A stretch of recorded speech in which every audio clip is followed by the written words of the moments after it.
새벽 눈도 오고 이 참 오기 땅이 이 도로도 질퍽질퍽하지요. 야, 온 거 참 대단한데 저는 집이 가까워서 오는데 얼마 걸리질 않았어요. 다 녹았습니까? 우리 성도님 이 질퍽질퍽한 이 도로를 가로지르고 나온 성도님들 우리 한번 다시 한번 느끼면 저도 대단한데 성도님 참 대단하십니다. 우리 한번 인사할까요? 우리 한번 또 인사합시다. 하나님 큰 은혜 주실 줄 믿습니다. 아멘. 저는 우리 어르신들 나올 때 길이 미끄러운 하나님 어떡해요 걱정했는데 괜한 걱정한 것 같습니다.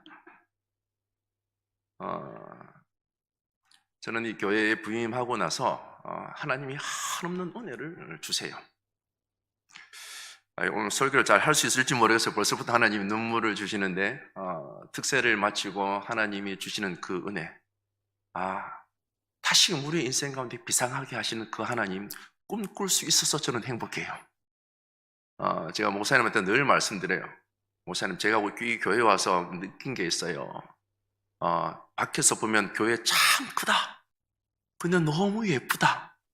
가까이 와서 보고 싶으면 차라리 1층, 2층 로비에 굉장히 들어가고 싶은 마음이 들어요. 그래서 싹 들어오면 너무 좋아서 이 안이 너무 궁금해서 문을 열고 들어오면 너무 따뜻할 것 같고, 그러다가 목사님 설교 들으면 그래 내가 여기 다녀야 되겠다 마음 먹을 것 같다 이런 마음이 든다고 솔직하게 그렇게 고백했어요. 여러분, 저만 그렇게 느끼는 거 아니죠? 그래서 늘 우리가 기도하는 것, 하나님 매 예배 때마다 새가족 보내주세요. 제가 새가족도 담당이거든요. 그래서 기도하는데 지난주도 와서 하나님 보내주셨어요. 어린아이가 여기 오니까 아이가 온다니까 부모님도 오시고, 그리고 또 시집 다니다가 뭐니까 여기 가까운 데 다니자, 좋은 교회 다니자, 여기 또 오시고, 등록은 안 했지만 여러분 매주 예배 때마다 하나님이 보내주고 계세요. 얼마나 감사해요. 그래서 저는 오늘 제목처럼 복음은 능력이다 이 말씀을 가지고 말씀을 한번 살펴보고자 합니다. 여러분, 세계에서 건물을 가장 빨리 짓는 나라가 어떤 나라인 줄 아세요? 대한민국이에요. 그래서 어느 순간 작년에 아파트 부도가 나고 무너지면서 철근을 빼먹고 아파트를 질 때마다 아파트 이름이 또 새롭게 달라지더라고요. 어떻게 해요? 순살 아파트. 뼈가 없는 닭은 알죠, 그죠? 철근이 없는 아파트를 순살 아파트라고 그래요. 근데 말씀을 준비하다가 일본의 한 호텔을 발견하게 됐어요. 이 호텔은 기초만 다지는데 2년이 걸렸어요. 여러분, 건물을 올릴 생각은 안 하고 기초만 다지고 있어요. 근데 사람들이 시간이 지나가면서 도대체 무엇을 짓고 있길래 아직까지 기초만 다지고 있냐고 입을 대기 시작했어요. 이 하도 건물이 안 지어지니까 뭐라고 또 얘기를 하겠어요? 부도난 거 아닌가? 이 회사가 망한 거 아닌가? 별별 이야기가 돌기 시작했습니다. 그 이야기가 짓고 나서 2년 동안 기초를 다지고 이 호텔이 세워지게 되었어요. 그래서 얼마 지나지 않아서 큰 지진이 일본을 강타했습니다. 그 지역에 다 쑥대밭이 되었는데 유일하게 남아있었던 건물이 뭘까요? 이 호텔이었어요. 이 호텔 이름이 제국호텔이에요. 그런가 하면요, 중국 남부 지역에 가면 여러분 모소 대나무라는 것이 있습니다. 이 대나무는 심은 지 4년이 지나도 자라는 게 안 보여요. 물을 주고 거름을 줘도 이것이 살았는지 죽었는지 알 수가 없어요. 그런데 5년째 되면은 하루 1m씩 자라요. 놀라지도 않죠, 그죠? 뭐 그 정도면 자라니까. 하루 1m씩 자라서 6주가 되면은 15m에서 30m 넘게 자란대요. 감사합니다. 4년 동안은 이 모소 대나무가 하는 일은 위를 키우는 게 아니고 보이지 않는 기초를 든든하게 하는 거죠. 옆으로 기초를 든든하게 하는 일이에요. 그래서 하루에 1m씩 자라고 15m, 30m가 자라도 여러분, 쓰러지지 않는 거예요. 제가 무엇을 얘기하는지 여러분 잘 아시죠? 사도 바울이 오늘 16절에서 이렇게 말합니다. 내가 복음을 부끄러워하지 아니하노니 이 복음 모든 믿는 자에게 구원을 주시는 하나님의 능력이 됨이라. 먼저는 유대인에게 또한 헬라인에게로다. 사도 바울이 이 편지를 지금 누구에게 하고 있냐 보니까 로마서 1장 8절 말씀이에요. 로마서 1장 8절 말씀. 우리 같이 한번 읽어볼까요? 로마서 1장 8절 말씀입니다. 시작. 먼저 내가 예수 그리스도로 말미암아 너희 모든 사람에 관하여 내 하나님께 감사함은 너희 믿음이 온 세상에 전파됨이로다. 아멘. 사도 바울이 이 복음 이야기를 누구한테 하고 있어요? 로마 교회 교인들에게 하고 있어요. 이 로마 교회 교인들이 어떤 사람이냐? 보니까 8절에 그렇게 말씀하고 있죠. 그리스도로 말미암아 모든 사람에 관하여 감사하는데 믿음이 로마 교회 교인들의 믿음이 어떻다고요? 온 세상에 전파되었대요. 여러분, 믿음이 얼마나 대단하면 핍박과 환난 가운데서도 그들이 예수 믿는 것을 포기하지 않고 붙잡고 살아가는 그들의 믿음 말입니다. 그들의 믿음이 얼마나 대단한지 온 세상에 전파되어진 그 로마 교회에 사도 바울이 지금 무엇을 이야기하고 있냐면 복음을 이야기하고 있어요.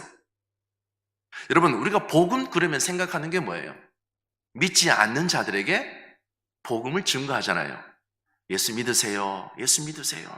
저 또한 그렇게 생각하고 있었습니다. 그러나 사도 바울은 믿지 않는 자들에게도 복음이 필요하지만 믿는 자들에게도 필요한 것이 뭐라고 이야기하고 있어요? 복음이라는 거예요. 이 복음에 대해서 사도 바울은 13절에서 15절 말씀 이렇게 이야기합니다. 우리 같이 한번 읽어볼까요? 시작. 형제들아, 내가 여러 번 너희에게 가고자 한 것을 너희가 모르기를 원하지 아니하노니 이는 너희 중에 서로도 다른 이방인 중에서와 같이 열매를 맺게 하려 함이로되 지금까지 길이 막혔도다. 헬라인이나 야만인이나 지혜 있는 자나 어리석은 자에게 다 내가 빚진 자라. 그러므로 나는 할 수 있는 대로 로마에 있는 너희에게도 무엇을 전하기를 원하노라? 복음 전하기를 원하노라. 사도 바울은 왜 이토록 여러분 복음을 전하려고 했을까요? 사도 바울은 이 로마서를 통해서 복음이 단순한 메시지가 아니라는 거예요. 복음은 모든 믿는 자에게 무엇을 주시는? 구원을 주시는 하나님의 무엇이라? 능력이다라고 말하고 있는 거죠. 두 가지 정도 한번 살펴보기를 원하는데요. 첫 번째요. 사도 바울은 복음의 능력을 경험해라 라고 말하고 있습니다. 내가 복음을 부끄러워하지 아니하노니 이 복음은 모든 믿는 자에게 구원을 주시는 무엇이라? 능력이다. 사도 바울은 이 복음을 능력이라고 말하고 있습니다. 능력, 두나미스. 이 영어 단어에 보면 이 두나미스로 파생되었는데요. 다이나마이트, 여러분 잘 아시죠? 이 어원이에요. 다이나마이트. 이 복음을 단순한 가르침이 아니라 폭발적인 변화를 일으키는 거죠. 여러분, 이것은 제가 어렸을 때 경험해서 저희 시골에 이제 비포장도로 있을 때 늘 가면 워낙 시골이다 보니까 이 포장을 하려면 이 산을 깎아야 되잖아요. 그 산이 돌산이에요. 그러면 어떻게 해요? 바위에 구멍을 뚫어서 다이나마이트를 넣어서 폭파시킵니다. 그러면 그렇게 이뤘던 이 돌산이 어느 순간 꽝꽝 그러면 어떻게 해요? 바위가 그 안에 다이나마이트가 폭발해서 바위를 깨트려요. 이 좁았던 길이 넓어지게 되는 거죠. 산의 형체가 바뀌는 거예요. 폭발적인 것을 사도 바울은 복음의 능력, 하나님의 능력이다라고 말씀하고 있습니다. 바울 자신이 이 복음을 경험한 거죠. 그럼 본래 예수를 믿는 자들을 박해하는 자였습니다. 그가 다메섹 도상에서 누구를 만났어요? 예수님을 만났잖아요. 그래서 사도 바울이 묻죠. 당신은 누구십니까? 나는 내가 박해하는 예수라. 다메섹 도상에서 예수를 만나가면서 그의 인생이 180도로 바뀌었어요. 그 전까지는 예수 믿는 자들을 박해하던 사람이 예수 그리스도를 믿고 나서 복음을 경험하고 나니까 복음의 능력이 그의 인생을 완전히 새 사람으로 바꿔놓은 거죠. 바꿔놓은 그의 인생 어떻게 해요? 복음을 위해서 자신의 생명까지도 바치는 사람으로 하나님이 바꿔놓으신 거죠. 그럼 우리 여러분 한번 생각해 봅시다. 이 복음이 폭발해야 능력이 나타나는데 복음이 폭발하지 않으면, 이 수류탄이 터지지 않으면 어떤 일이 펼쳐질까요? 수류탄은 영화에 보면 핀을 뽑아서 던지면은 폭발이 일어나잖아요. 그러면 핀을 뽑지 않고 이 복음을 던지기만 하면, 맞으면 어떤 일이 펼쳐질까요, 여러분? 찰과상, 뇌진탕, 이렇게 느껴지지 않겠습니까? 저도 이렇게 폭발하면 능력으로 전혀 다른 인생을 살아가는데, 폭발하지 않으면 우리의 인생 가운데 뇌진탕 정도, 찰과상 정도에 그치는 거예요. 뇌진탕과 찰과상은 어떻게 해요? 시간이 지나면 회복이 됩니다. 뇌진탕, 어지러워. 시간이 지나면 여러분 다 낫습니다. 돌아옵니다. 찰과상도 처음에는 여기 상처가 있지만 연고 잘 바르면 회복이 됩니다. 이걸 복음으로 한번 바꿔서 생각해 볼까요? 매주일 복음이 선포되어지는데, 그래, 아멘, 아멘, 복음이 폭발되지 않고 그 복음이 내 머리를 때리고 내 얼굴을 스쳐 지나가면 찰과상이에요. 며칠이 지나면 나를 바꿔놓은 인생으로 사는 게 아니고 지난주처럼 똑같이 살아가는 거예요. 여러분, 매주일 선포되는 말씀이 나를 바꿔놓고 온전한 변화를 일으키는 그 복음 경험하셨어요? 아니면 매주일 수십 년 동안 말씀을 듣지만 뇌진탕 정도에 그치거나 아니면 찰과상 정도에 그치진 않습니까? 시간이 지나면 복귀가 되는 거예요. 똑같아지는 거죠. 실질적으로 매주 예배를 드리고 말씀을 듣고 있지만 우리의 삶 속에서 복음이 터지지 않으면 변화되지 않는 거예요. 그래서 우리에게 스스로에게 질문해 보아야 돼요. 너 복음을 경험했냐?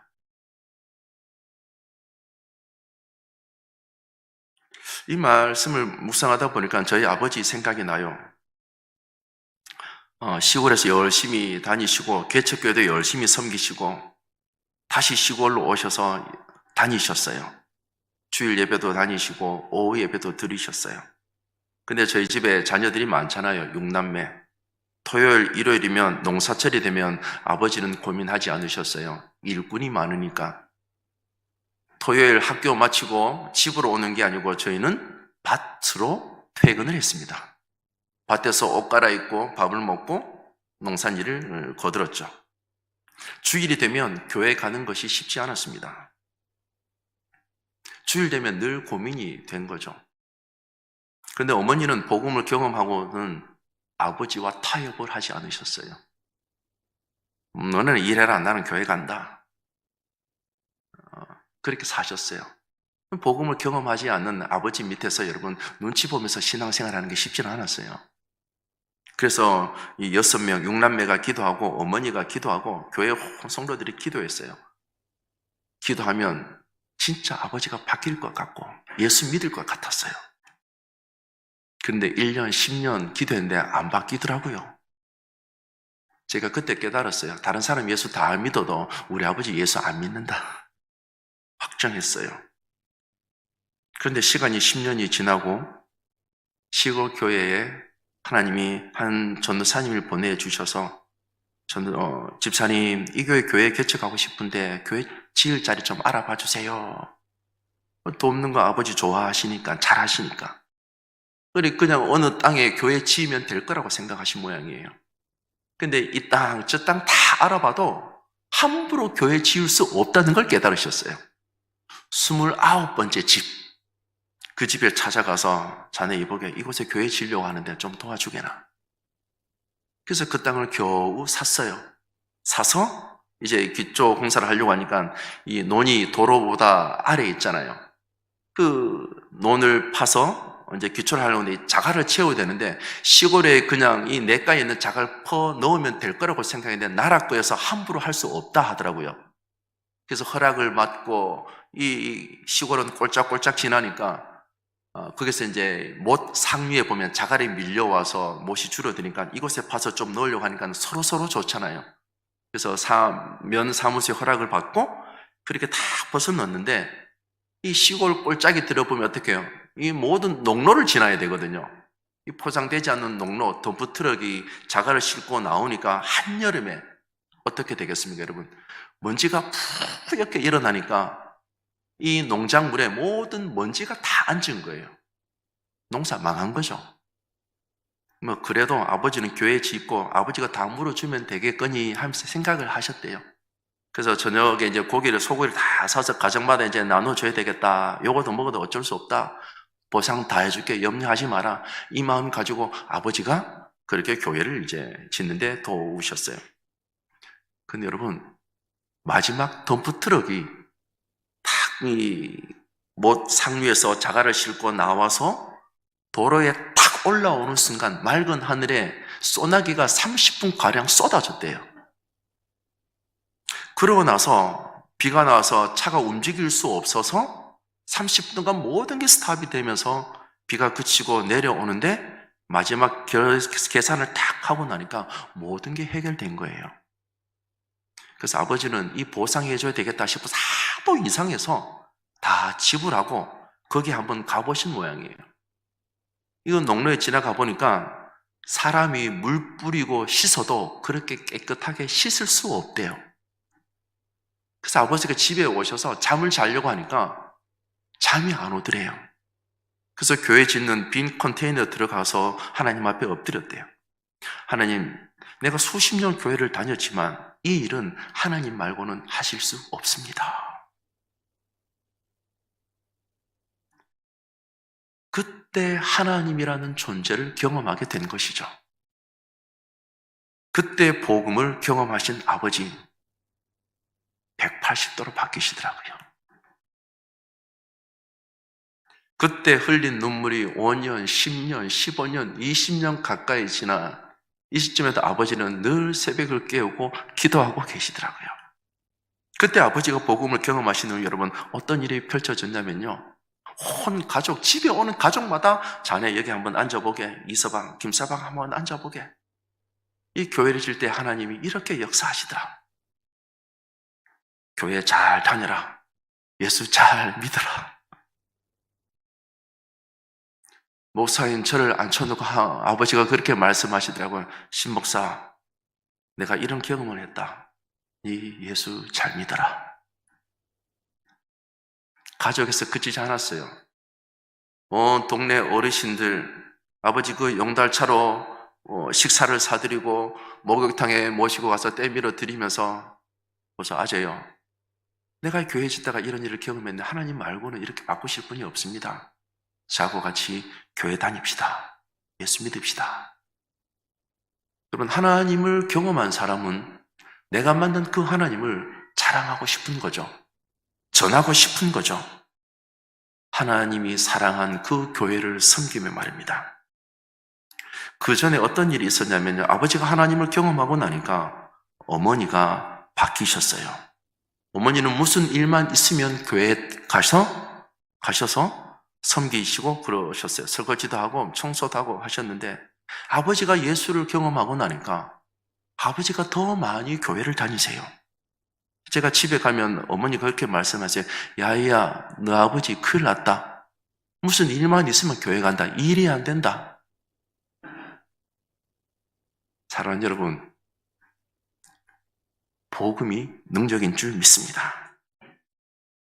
어떻게 이런 변화가 가능했을까요? 복음이 터졌기 때문이죠. 그래서 사도 바울은 고린도전서 1장 18절에서 이렇게 말씀합니다. 십자가의 도가 멸망하는 자들에게는 미련한 것이요 구원을 받는 우리에게는 하나님의 능력이 됨이라. 아멘. 여러분, 미련한 것처럼 보여도 구원받는 저와 여러분에게 있어서 복음은 하나님의 능력이 되는 줄 믿습니다. 아멘. 복음은 단순한 지식이 아닙니다. 복음은 저와 여러분의 인생을 바꾸는 능력이 있습니다. 사랑하는 여러분, 그 복음의 능력을 매 예배 때마다 경험할 수 있길 주의 이름으로 축원합니다. 아멘. 두 번째로 사도 바울은 복음은 능력이라고 말하면서 복음의 감격을 회복하라라고 말씀하고 있습니다. 여러분, 복음은 무엇입니까? 기쁜 소식이죠. 복음은 굿 뉴스라고 합니다. 복된 소식. 우리가 신앙생활을 하면서 이 복음을 경험하면 어떻게 해요? 기쁘죠. 근데 이 복음을 잃어버리면 기쁨이 사라져버려요. 성도를 향한 하나님의 뜻, 가장 첫 번째 데살로니가 5장 16절, 항상 기뻐하라. 복음의 감격은 여러분 기쁨이 있습니다. 우리 삶 속에 기쁨이 사라졌다? 복음의 감격을 잃어버린 거죠. 왜 사도 바울은 이 복음을 감격이라고 이야기하냐면요, 우리 죄로 인해서 하나님과 원수되었지만 예수님께서 십자가에 저와 여러분을 대신해서 죽으심으로 말미암아 하나님과 다시금 화목하게 된 거, 이것만큼 더 큰 기쁨이 없는 줄 믿습니다. 아멘. 이뿐인가요? 죄와 허물로 영적인 눈이 감겨서 어떻게 살아야 될지 삶의 방향을 잃어버린 우리에게 하나님이 찾아오셔서 바른 길로 인도해 주시잖아요. 두려워서 근심과 걱정과 염려로 어떻게 살아야 될지 길을 잃어버렸을 때 예수님이 말씀하시잖아요. 두려워하지 말라, 근심하지 말라. 내가 곧 길이요 진리요 생명이라고 말씀하시잖아요. 잃어버렸을 때 예수를 만나면 길이 보이는 거죠. 예수님의 그 십자가의 사랑으로 죄와 허물로 죽었던 내가 구원받았잖아요. 영원한 생명을 얻는 그 기쁨이 여러분, 날마다 저와 여러분의 삶 가운데 감격이 되길 주의 이름으로 축복합니다. 아멘. 예수님의 사랑으로 구원받았다라는 사실, 이것을 사도 바울은 복음이라고 이야기합니다. 사랑하는 여러분, 우리가 늘 기도할 때 아버지 하나님이라고 부르면 감격이 있으세요? 두 분 계시네요.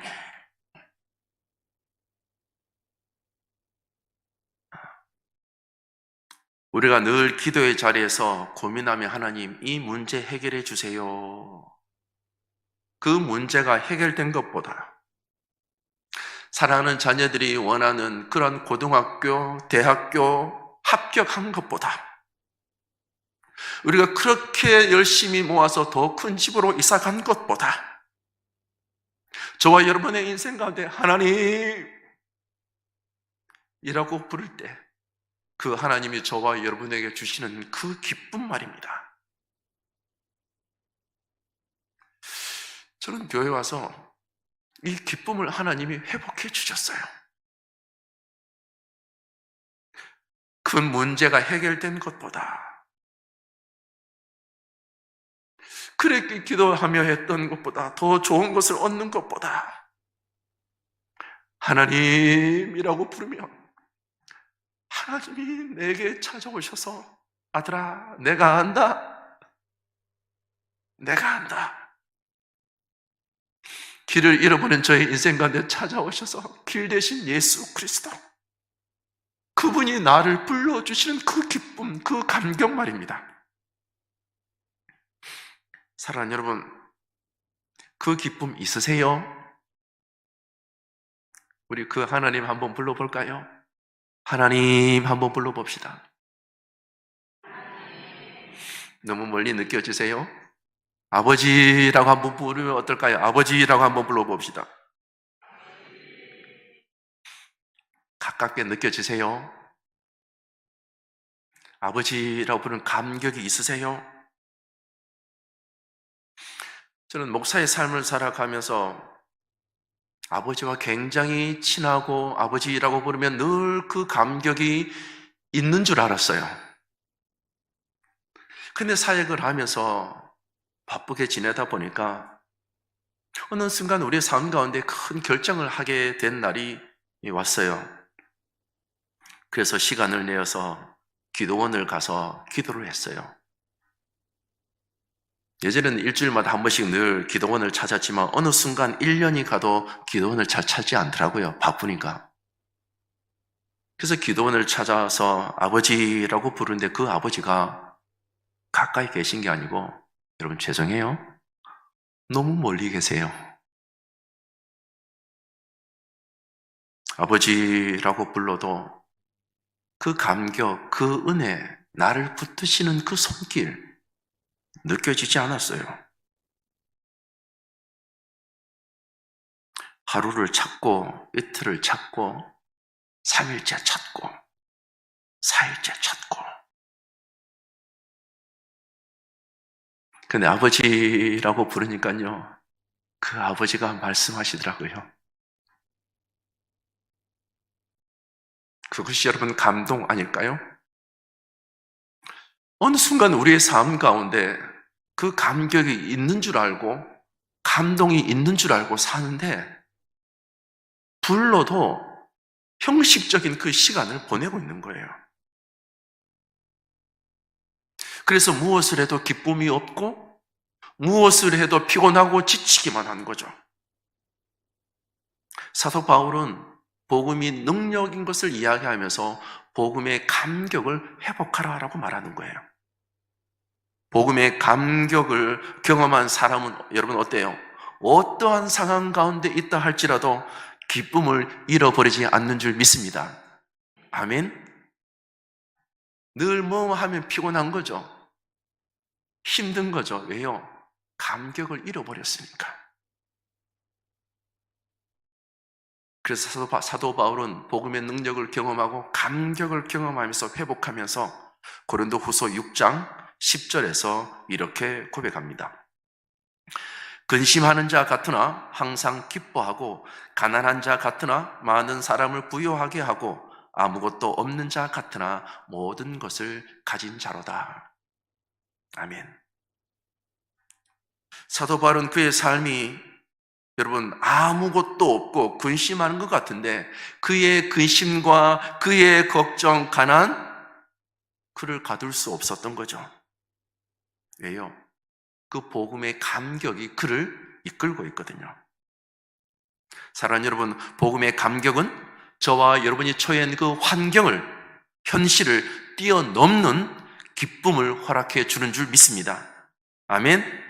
복음의 감격을 회복할 때 우리는 세상 어떤 어려움에 있다 할지라도 넉넉히 이겨내는 줄 믿습니다.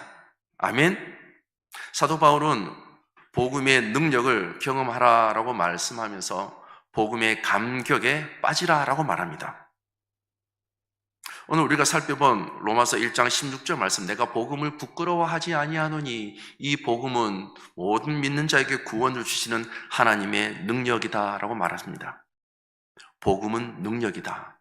그 능력을 경험하고 복음의 감격을 날마다 회복하며 나아가는 우리 온 성도님들 되시길 주의 이름으로 축복합니다. 그래서 우리가 계속해서 살펴봐야 될 게 무엇이냐면요, 기초가 튼튼한 신앙을 가져야 한다는 사실입니다. 앞에서 말씀드린 것처럼 어떠한 흔들림이 있어도 제국 호텔처럼 복음의 뿌리를 깊이 내려도 흔들림이 없는 그러한 삶을 살아가는 저와 여러분 되시길 주의 이름으로 축원합니다. 어떠한 높은 곳에 있다 할지라도 모소 대나무처럼 뿌리를 깊이 내려서 흔들림 없는 삶을 살아가시길 주의 이름으로 축원합니다. 아멘. 한 청년이 알고 있었는데요, 그 청년이 어렸을 때부터 교회를 열심히 다녔어요. 그래서 복음은 자기가 열심히 배웠던 교리로만 알고 있었습니다. 예배도 드리고 봉사도 열심히 했어요. 복음의 감격도 경험했습니다. 그런데 오랜 시간이 지났어요. 그러던 중 그의 가정에 그가 의지했던 아버지가 갑자기 병으로 쓰러지셨어요. 그러니까 모든 가족이 경제적인 어려움이 찾아오게 되었습니다. 그러면 어떻게 살아야 되나? 삶이 흔들리기 시작한 거죠. 그래서 하나님께 울부짖으며 기도했습니다. 하나님, 제가 이날 이때까지 그렇게 예수 믿고 열심히 섬기며 살았는데 이 일이 어떻게 저에게 일어날 수 있습니까? 저는 하나님 믿는데 왜 이런 고통을 저에게 주십니까? 그의 삶이 흔들릴 때 하나님 앞에 그렇게 기도하며 나아갔을 때 하나님이 그 형제에게 이렇게 말씀하시는 것 같았대요. 아들아, 내가 너를 사랑한다. 내가 너를 위해서 예수를 이 땅에 보내었다. 너는 나의 사랑하는 자녀다. 너는 나의 소중한 자녀다. 환경이 달라진 거 아니에요. 아버지가 온전히 회복된 거 아닙니다. 근데 그가 하나님 앞에 엎드려 기도하면서 경험한 것은 복음이었습니다. 다시 복음 앞에 서는 거예요. 아, 하나님이 나를 사랑하시는구나. 하나님이 나를 사랑하셔서 자기 아들을 이 땅에 보내주셨구나. 내가 하나님의 소중한 자녀구나. 내가 알고 지냈던 단순한 교리가 아니라, 단순한 지식이 아니라 가장 크고 강력한 하나님의 능력이라는 사실을 이 형제는 깨달았습니다. 그리고 그날 이후 그의 삶은 완전히 바뀌었습니다. 경제적인 어려움이 여전히 있지만, 아버지의 병도 완전히 나은 것은 아니지만 그의 마음속에 설명할 수 없는 평안과 기쁨이 넘쳐나기 시작한 줄 믿습니다. 그래서 그를 붙잡은 그 복음 말입니다. 그 복음이 그를 다시금 일으켜 세운 줄 믿습니다. 사랑하는 여러분, 복음의 능력을 경험하고 있습니까? 복음의 감격을 잃어버리진 않으셨어요? 다시 한 번 더 2025년 우리 삶 가운데 복음 앞에서 우리의 신앙을 다시금 점검할 수 있길 주의 이름으로 축복합니다. 복음은 우리 안에서 능력이 되고, 복음은 우리의 삶을 변화시키고, 복음은 우리를 하나님과 더욱더 가까이 가도록 만드는 은혜가 있는 줄 믿습니다. 아멘. 날마다 그 복음을 경험하는 저와 여러분들 되시길 주의 이름으로 축원합니다.